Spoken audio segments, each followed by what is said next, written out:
The Radio Memories Network is brought to you in part by Liberated Syndication, podcast publishing made easy, libsyn.com. That's libsyn.com. Welcome to Sci-Fi. From its earliest time, radio has always been interested in science fiction. Characters leap into your living room as we go on an adventure into time and space. We now go back to the early days of science fiction on the radio and our imaginations with our featured sci-fi presentation.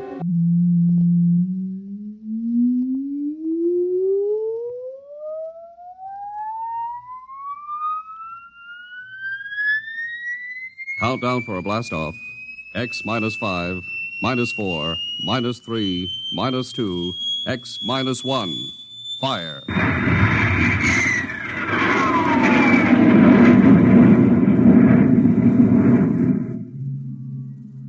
From the far horizons of the unknown come transcribed tales of new dimensions in time and space. These are stories of the future.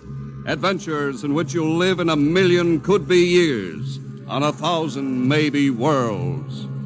The National Broadcasting Company presents X minus 1.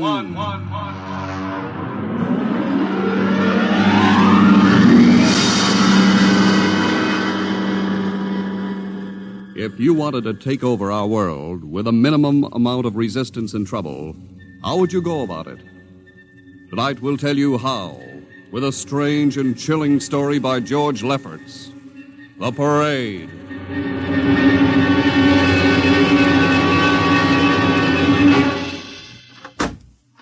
You are Mr. Sid Ryan. The same. My name is Luchar. I am a Martian. Pleased to meet you, Mr. What was that again? A Martian?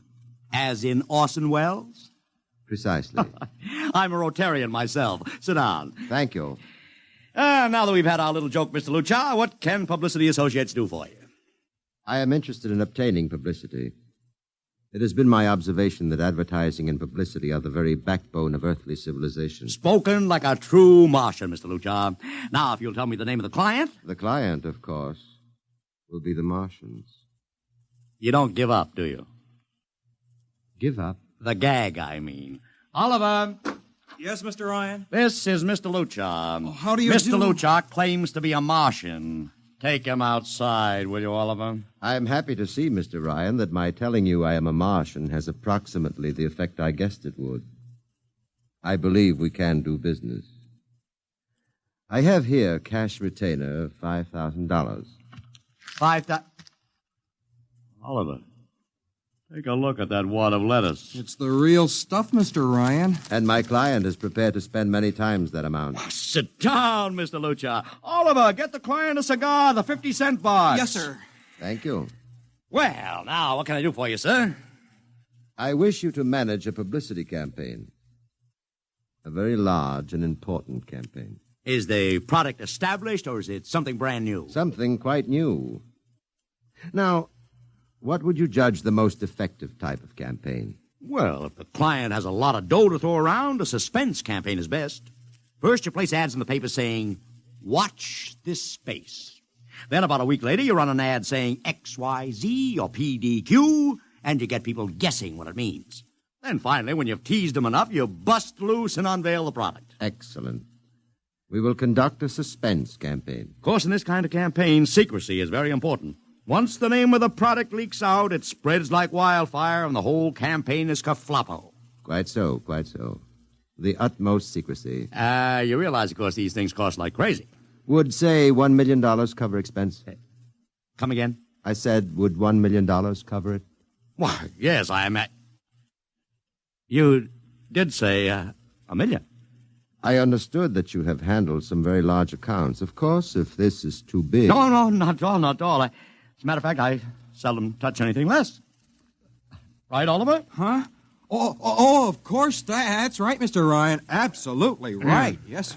You will begin, then, by saturating the newspapers, the radio, the streetcars with a very simple statement. What's that? I will write it on a card. Here you are. The Martians are coming. Say, that's not a bad teaser.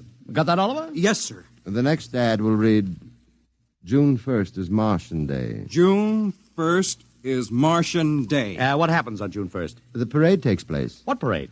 I wish you to arrange a parade up Fifth Avenue. You mean like the Macy Parade? Exactly. Except that the theme will be the world of tomorrow, the Martian world. My client would like it to be a gay affair. Balloons, clowns, pennants, pretty drum majorettes. Say, that sounds terrific. I might be able to interest the department stores in a tie-in. Fine. The parade will climax the campaign. On June 1st, the product will be unveiled. Good enough.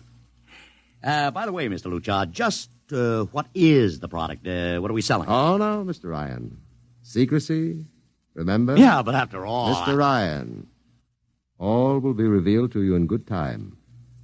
For the moment, let us say that we are selling a concept. A concept? The concept of invasion from Mars.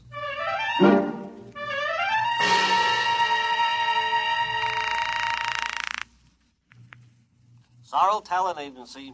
Sammy Sorrell, please. This is Sammy. This is Sid Ryan over at Publicity Associates. Listen, Sammy, how you fixed for midgets? I got midgets. Fine, I need 40 midgets for a parade. 40. June 1st. And listen, Sammy, I want them dressed in little spacesuits. In little... You know, like men from Mars. Mars. Okay? And I want some movie extras, maybe 50 of them. 50. Also rigged up like men from Mars. Make them look gruesome. Got that? Gruesome. Also, I need some horses with pretty girls on top of them. Maybe you can get that bunch from Maroney's Traveling Circus, the one we booked for the Fireman's Parade in Albany last year. I'll try, Sid. Never mind the expense. Just get me the talent. It sounds like you landed a big client there. Who is it? It's a secret. I gotta hang now. Call me back, Sammy. Right. How you doing, Oliver? Oh, fine, Mr. Ryan, just fine. I got 100 small boys pasting little stickers. The Martians are coming on the subway platforms. Good. We got full-page ads in all the dailies. Good. And 10-second spot announcements on every local station. Good. It's costing a fortune. Good. The more it costs, the bigger our percentage. Spend like you were going to the electric chair, Oliver. Yes, sir. How are you making out in the parade? If it comes off, it'll be the biggest thing since Barnum invented the midget. I've got Macy's, Gimbals, and Saks to contribute floats. Everything is built around the Martian theme, see? Even the horses will have long feelers attached to them and funny-looking extra legs. It'll be sensational. That sounds fine, only... Only what? Mr. Ryan, we don't even know what we're selling. Oliver, my boy, do you think old Sid Ryan has been sitting here spending all this moolah and not putting two and two together? You mean you know who Luchar represents? Just by accident, understand? I have learned that Century Pictures is making a big new epic. One of those expensive pictures they make in secret and then spring on the public because they don't want the other studios to get the jump on them. What's the picture? A space opera titled Invasion from Mars. Get it?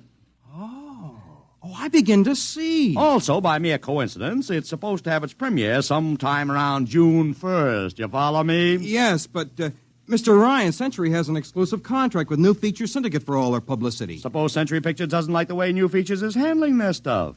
They want to get out of the contract, but New Features says no, so they have to get around the contract.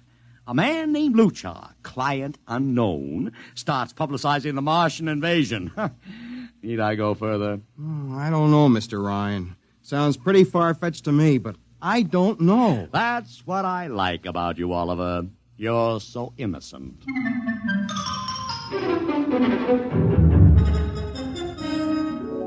Let me talk to Commissioner Patrick, please. Sid Ryan. Hello. Commish, Sid Ryan. Oh. How are you, Ryan? Fine. What is it this time? You want to drop a man off the Empire State Building into a teacup full of water? The answer is no. Also, we're not arresting any fan dancers. You know I don't handle fan dances. I want a permit for a parade. June 1st, 5th Avenue. It's a Sunday. There's no traffic. Now, look, Ryan, Macy's gets a permit. Gimbals gets a permit. The American Legion gets a permit. The Sons of Erin march every time Morton Downey sings the Wearing of the Green. Oh, don't give me a hard time, Patrick. This is too big. I have the 5th Avenue Merchants Association behind me. Okay, Ryan. Fill out the forms. I'll pass them along to the license commissioner. That's my boy. By the way, what's the occasion for this parade? Oh, don't you read the papers, Patrick? June 1st is Martian Day.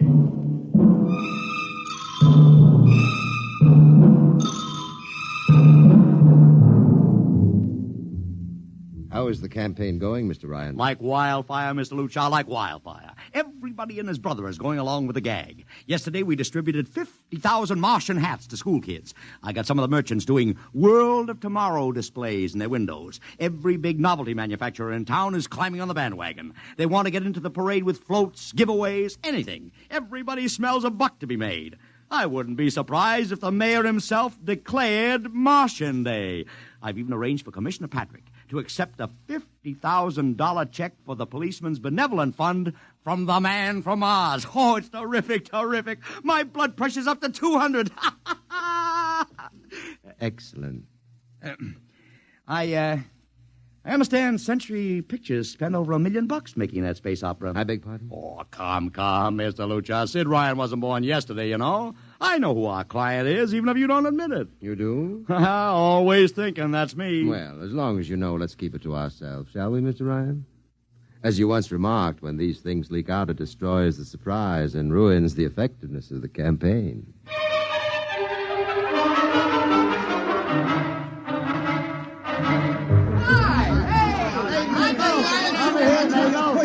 Ladies and gentlemen, this is Ken Daly speaking to you from our portable transmitter atop the reviewing stand for the much-heralded Martian Parade on Fifth Avenue. It's a beautiful sunlit day here in New York, a perfect day for a parade, and the streets are packed with thousands of spectators all eager to find out what this is all about. There's an air of shrill expectancy. Some of the kids and their parents have been camped on the curbstone since early this morning to be sure of ringside seats when the so-called Martians pass by. I've just had word from Saul Brown up at Central Park Mall that the Martians have landed from big pink balloons. And now, while we're waiting for the arrival of the parade, we brought some people up to our microphone to tell you their reactions to this most spectacular of all publicity stunts. That's right, come on. What's your name, madam? Miss Ada Shackley. A little louder, please. Miss Ada Shackley. Uh-huh, and where are you from, Mrs. Shackley? Columbus, Ohio. I see. And I see you have your family with you, too. Two little curly-headed blonde boys. Are you in New York on vacation? We came for the Shriners Convention with their daddy. What do you think of Martian Day, Mrs. Shackley? Well, it all seems very strange to me, but the boys have been pestering me to watch it, so we've been standing here 2 hours. I can't make head or tail of it. Well, neither can a lot of other people, Mrs. Shackley. But judging by the thousands here today, there's a lot of curiosity. Curiosity killed the cat, folks say. Well, let's hope not. Thank you, Mrs. Shackley. Mr. Ryan's here. Ryan, right. And this is Mr. Sid Ryan, ladies and gentlemen, the publicity man who's the brains behind the Martian Day stunt. Hello, Sid. Good morning, Kenneth. Easy, not so close to the mic. Oh, sorry. Hey, Sid, you've certainly lifted the lid this time. Looks like it, doesn't it? Sid, there's been a great deal of speculation as to exactly what all this is leading up to. I've heard some folks say it's a big war bond drive. Others think it's just to stimulate local business. And, look, I understand in the trade itself, the smart money says you're building for the premiere of Century's forthcoming extravaganza, Invasion from Mars. Now, come clean. Can you tell us what the real story is? Ken, I'd like to, but honestly, I can't. Oh, man of mystery, eh? Are you going to watch the parade from the stand here? No, Ken, I can't stand noise. I'm going out to my office and watching company. Well, thank you, Sid Ryan, and good luck. And here they come, ladies and gentlemen. The first units of the big Martian Parade, swinging down Fifth Avenue with fanfare, colored streamers, music, confetti, floats, all the trappings of a Mardi Gras. And here in the vanguard is a whole troop of little midgets in weird-looking pink and blue spacesuits, carrying Rube Goldberg weapons with signs painted on them. Let's see, I can read one which says, Atomic Blaster. Another one has a placard reading, We're Martian through Georgia. And here come the clowns, laughing and falling all over each other. They're giving free sugar candy to the kids along the way. Yes, ladies and gentlemen, this is a happy, laughing crowd along Fifth Avenue today. a true reflection of the great sense of humor and good nature that makes America the place it is.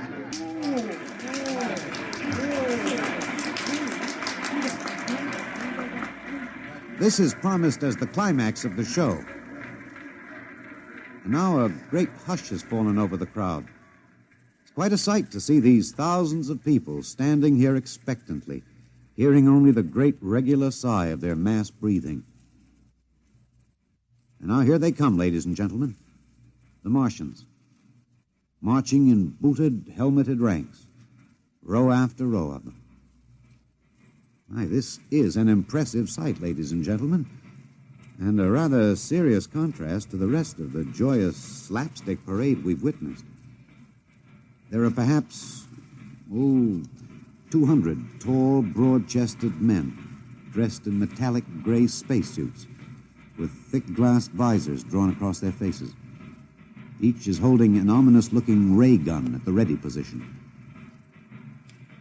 They're marching in absolute silence, keeping step perfectly, as though some mute, unspoken command were marking time for them. The crowd seems rather grim and serious now. Perhaps they're reminded of the actuality of war and possible invasion. They stand solemnly, silently, watching. Even the children are awed. And now the first ranks of the Martians are moving past us down Fifth Avenue toward the reviewing stands at the square. No one moves. What's that? What's happening? There, a woman, ladies and gentlemen. She dashed out into the street. For what reason, I don't know. She attempted to lift the visor of one of the Martian spacesuits, but just as she reached the Martian, she fell forward in a dead faint. I tell you, I've never felt such mass tension in a crowd as we're experiencing here right now, today. All sorts of rumors have begun filtering back through the audience. There are excited whispers of she's dead, she fainted, and now an undercurrent of, what? They're really Martians. This is an example of how a single incident can precipitate mass hysteria, ladies and gentlemen. I tell you, it's a mighty reassuring sight to see the blue uniforms of New York's finest spaced every 10 feet or so along the avenue.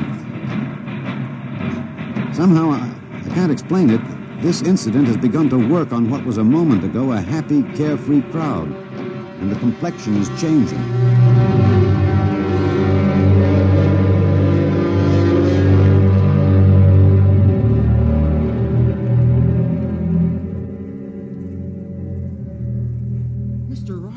Did you see that?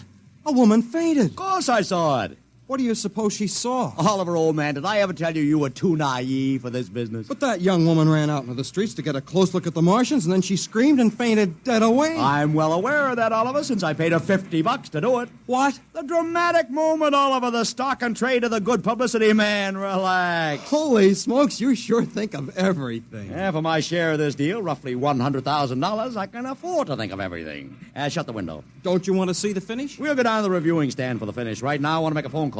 By the way, where's Lucha? I haven't seen him. Well, he'll be around. Boy, those Martians sure look like the real thing. How would you know the real thing if you saw it, Oliver? Well, gee, I don't know. Close the window, Oliver. Oh, yes, Mr. Ryan.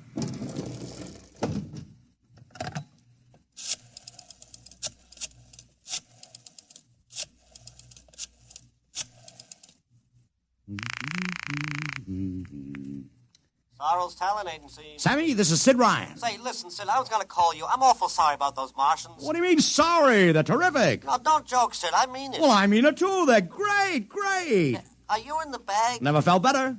You mean it, don't you? Of course I mean it. What is this? There are Martians in the parade? About 150. Of course, I only ordered 50, but Sid. under the circumstances... Sid. Well, what is it? Sid, don't you know? I couldn't get you a single movie extra. There's a studio strike in New York. I was going to call you, but I figured... Hey, wait a minute. Where'd these guys come from if you didn't hire them? I don't know. Maybe Oliver... Oh, hold on. Oliver? Yes, Mr. Ryan? Did you hire those Martians? No, sir, Sammy, this is on the level, isn't it? Honest, Sid, Okay, Sammy, I'll call you back. What's the matter, Mr. Ryan? I don't know. I just don't know. I've got to locate Lucha. What's Century Pictures number? Mr. Ryan, this is Sunday. Oh, yeah. Well, get me their publicity director, Marty Sanford, at home. Oh, yes, sir. Yeah. 3, 2, 4. Thanks. Sanford. Marty, this is Sid Ryan. Oh, hello, Sid. How's the big Fine. promotion? Listen, Marty, this is dead serious. On the level. Get it? What's wrong? I've got to locate Lucha. Lou who? Lucha, come on now, Marty. This is life and death. The guy you sent over to hire me for the invasion picture. Invasion picture? Invasion from Mars, the space opera. Are you batty? Marty. That picture was shelved last month. What? Sure, back in the can. Too expensive and too fantastic. The big shots decided you can't sell a Martian invasion to the American public. And I never heard of a guy named Lou. Mother heaven. What is it, Mr. Ryan? You look terrible. That's too fantastic. What's too fantastic, Mr. Ryan? Is something wrong? Open that window. I want another look at those Martians. Yes, sir.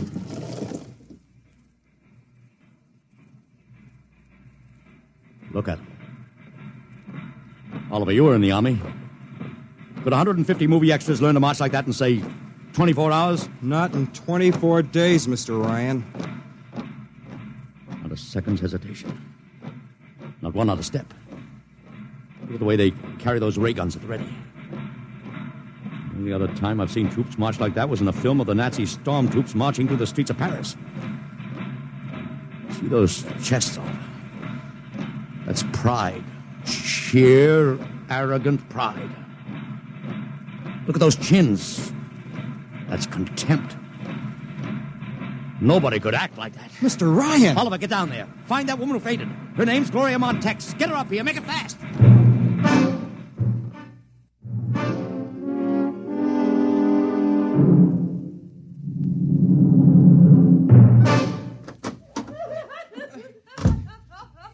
Here she is, Mr. Ryan. I can't get much sense out of her. Stay away from me. Gloria, it's me, Sid Ryan. Oh, don't kid me. You're a Martian. Gloria, settle down. No, you're wearing a mask. Baby, it's me, Sid. And underneath, it's awful. It's all big green eyes and those feelers like a catfish. Baby, snap out of it. Listen, what happened down there? You ran out and screamed like I told you, but the fainting, that wasn't in the act. Oh, go away, please. Go away. What'd you see? Oh, no, please. It's too awful. Please, please. Just one question, baby. Inside that helmet, what'd you see? You won't get anything out of her, Mr. Ryan. She needs a doctor. Okay, Oliver, I've heard enough anyway. You take care of Gloria here. Get her a drink. Where are you going? To see the commissioner. We gotta stop this parade before things begin to happen.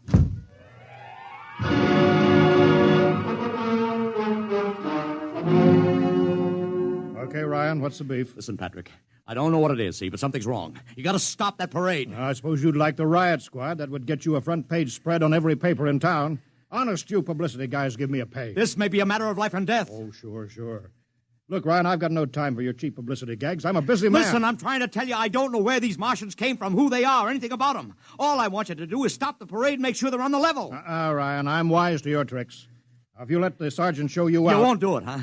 An honest citizen appeals for protection and you refuse it. I most emphatically do. Now beat it. All right, Patrick. I'll go right to the mayor's office. I'll have you busted flatter than a fried egg. Go ahead. I'm sure His Honor will be glad to toss you out on that phony nickel-plated skull of yours.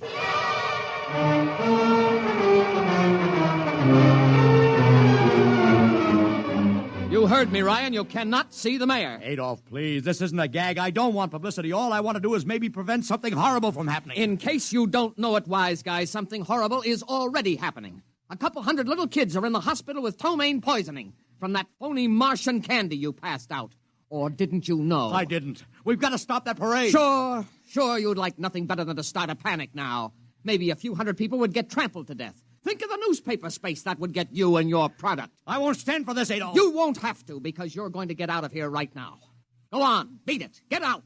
You and your publicity stunts make me sick to my stomach.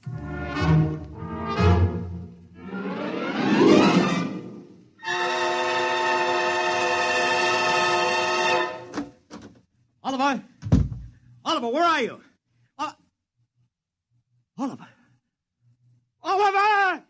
It is useless What? to scream at him, Mr. Ryan.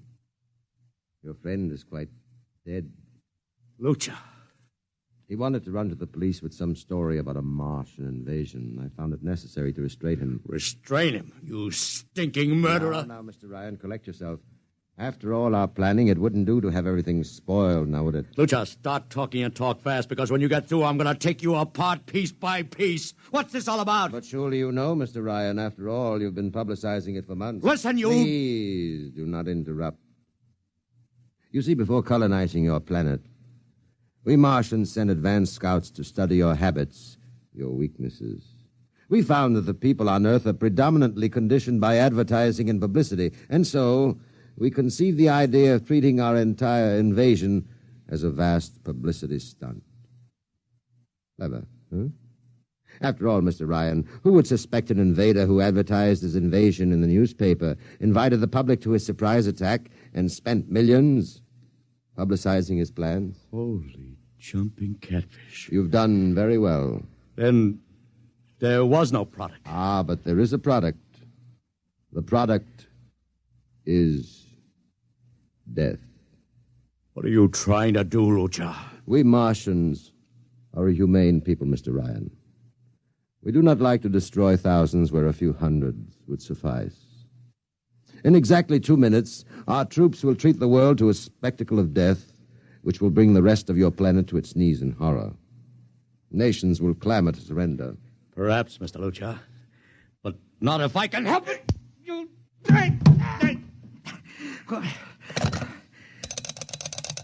Yes, please? Operator, this is Mr. Ryan. Get me the field telephone on the reviewing stand of the Martian Day Parade. Hurry. Anyone in particular? Just hurry. Reviewing stand, Sergeant Cassidy. Get me Commissioner Patrick. Hello. Hello. Hello. You'll have to talk louder. I want Commissioner Patrick. Oh. Patrick! Wait a minute. Things are quieting down. Now, what was it you wanted? This is Ryan. I have to talk to the commissioner. It's a matter of life and death. I'm sorry, you can't talk to him now. The chief Martian is presenting the PBA check to him. The Martians are going to fire a salute. Listen, you got to stop him. What? Stop him! I'm sorry, Mr. Ryan. You idiot! The works is going!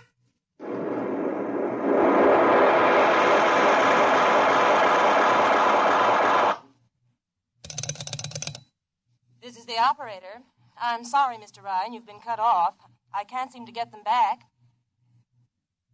Doesn't matter, operator. Nothing matters now.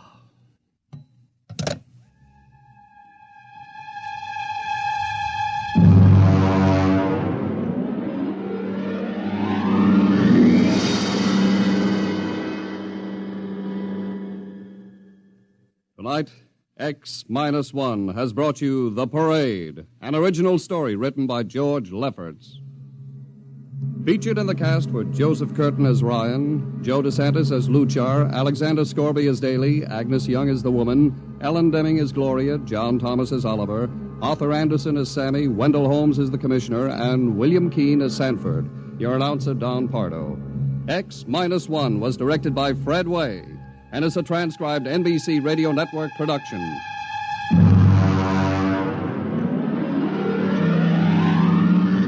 Next week, the tables turn. Instead of Martians invading Earth, we bring you a tale of men invading Mars. Ray Bradbury's brilliant short story entitled Mars is Heaven. Suppose you were a member of the first rocket ship crew to land on Mars, but instead of seeing Martians, you find that you've landed in a town that looks just like home, that all your dead relatives and friends are there to greet you, so that as incredible as it may seem, you think you're really in heaven. That is, you think so, right up to the fatal moment, the moment of X-1.